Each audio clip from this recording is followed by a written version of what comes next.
So this is my recap for today.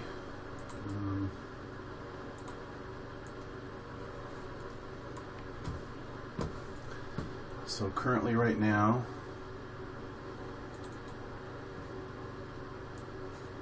let me pop this out. Pop out. Pop.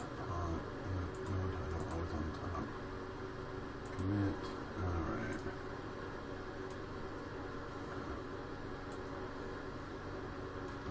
Here is my P&L. We'll just stick that over there.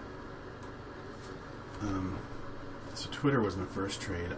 I'm in TUP right now. Doggone it. It keeps giving me like these $150 spikes and my FOMO kicks in.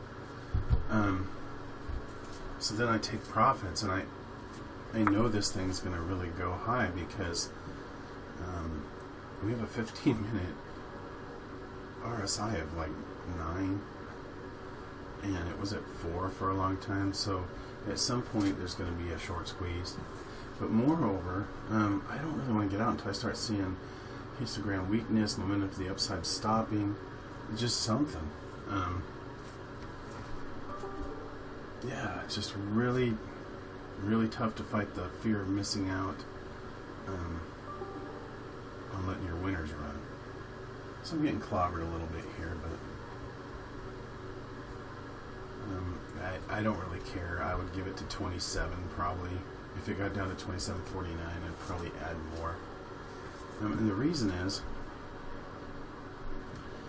so we have a 30% sell-off, okay? It's a pretty big move. 27.43 being the low of the day. That's pretty big. Thing about these moves is they just get so oversold. Like this was at what, 7 for the longest time, and this was at 8. This is the more important, but even more important, this one on the daily is 25. So we have an extreme oversold position, oversold situation. So even if this sells down today for the rest of the day, it will move. It'll move back up and then potentially pop. So, you know, holding this overnight for me is not a problem. I've been fighting within me, is this fear of missing out, or is this a planned trade? So many times I've seen stocks come down like this, then come back up and down and up. And so I'm in at 500 shares. I have $448 I've made. You know, I want to lock this money in, but I really, really need to figure out what constitutes staying in a stock, and I'm about ready to add more to the position right here. I think I will. So I added another 250 shares, and honestly, if it goes down any further, I'll add more. That would give me a nice double bottom here. And again, still 19, still oversold. 7, way oversold. These are huge oversold situations. So with reversals, you have to be able to stay in them a little bit longer, or even the next day. Could it sell down to oblivion? Now, it could, but it would be pretty weak. Pretty tough for it to keep going. That's what I'm kind of getting at. So that's why I'm still in this trade. But I'm going to go over my other trades, and then I'll just review this, why and how I got into this trade. Okay, so my first trade was Twitter. What interested me about Twitter was that this is a trend line, okay? And I saw at the open that it was, you know, kind of holding the 9 moving average. I got in early, but I got in because I figured it was going to be a quick opening range break up, and it did that. I mean, I waited, it sold down. If it would have broke this low, the pre-market would have gotten out, but it didn't. It went up, and I took profit. I took all my profit out after it broke the Bollinger Band. Those typically come back. I thought there might be a pullback. I thought that it might go back up here, but I wasn't seeing what I wanted, so I just got out, stayed out of it, and a good thing I did. I think right now that it's clear down here at the low of the yesterday. It could potentially go back up, but I don't want to trade it now. I'm really going to stick with the Tupperware thing. I was looking at several other stocks. I didn't find anything on my RSIs. There just wasn't anything to trade that way, so I had to pass on that.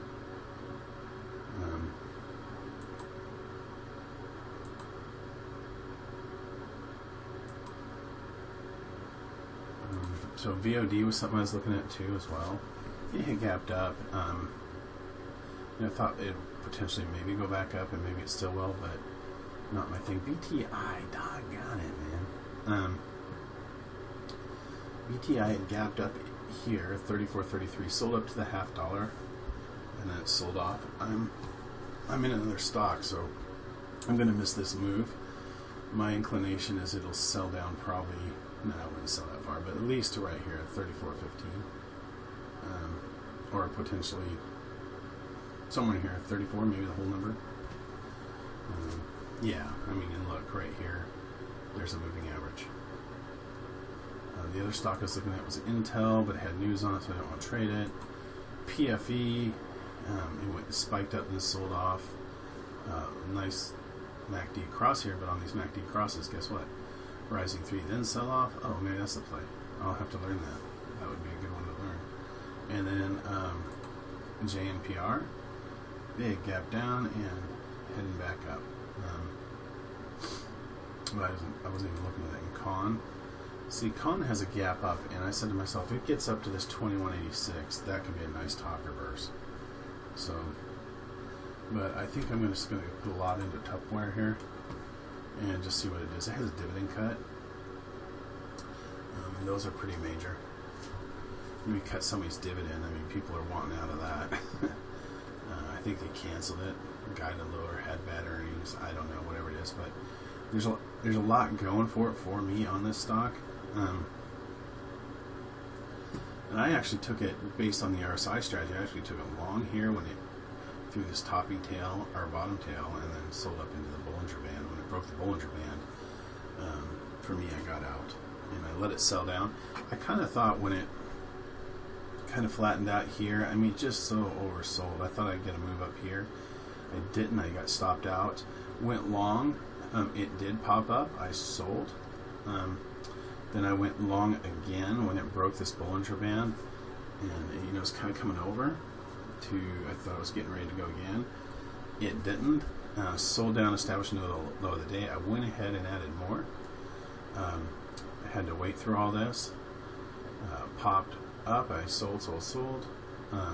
Came to this moving average. Sold. Came down to another level.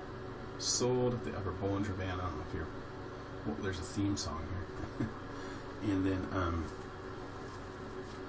now it's making a move down. So it looks like it's going to be at the low of the day, which I'm going to go ahead and add more to this position if I can. At 43, let's see where it goes. Right there, I'm going to add this full buying power now. So full buying power in. And then I'm actually, I mean, we're still so oversold. I'm going to go ahead. You know what? I'm going to accept the loss that comes with this and just hold it if it gets to that point. I have a little bit of a cushion here, which is something I don't like to do, but it's okay in this case because the technicals are telling me right here,